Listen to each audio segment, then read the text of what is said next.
Ya, saudara, 16 PPS di Johor telah ditutup setakat 11 pagi tadi. Dan untuk laporan lanjut situasi semasa kita banjir langsung bersama Erwin Said. Baiklah, terima kasih. Saya kini berada di Kampung Kangkar Tebrau, Johor Bahru, Johor bagi membawakan perkembangan terkini situasi banjir di daerah ini. Dan seperti anda tahu, lokasi ini adalah salah satu lokasi paling terjejas banjir pada kejadian pada kemarin.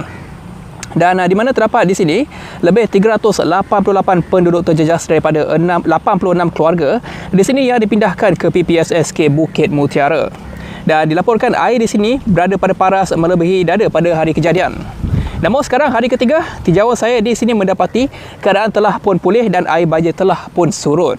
Dan keadaan kembali seperti biasa di sini. Jalan pun sudah dibuka kepada orang ramai. Semua jenis kenderaan dilihat menggunakan laluan ini untuk ke Taman Daya dan juga ke Lebuh Raya Pasir Gudang. Dan juga saya dapat lihat peniaga-peniaga di sini juga telah kembali ke premis masing-masing mengeluarkan dan mengeringkan barangan mereka yang ditenggelami air. Juga di sekolah berhampiran SK Kangkar Tebrau, saya dapat lihat petugas-petugas terlibat membersihkan pekarangan sekolah tersebut kerana sekolah itu juga terkesan dengan kejadian banjir di sini.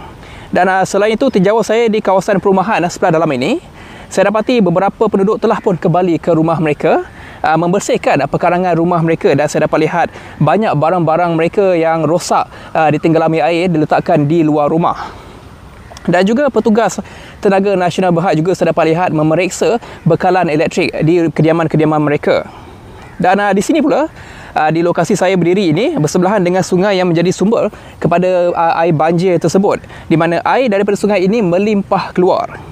Dan saya dapat lihat pada ketika ini air sungai ini berada di paras normal dan pada paras kebiasaan. Namun kesan banjir masih dapat dilihat di sini, di mana di kawasan tebing dan juga di beberapa kawasan jalan masih terdapat lumpur-lumpur daripada sungai ini, ya. Dan ini menjadikan kawasan ini agak sedikit licin untuk dilalui.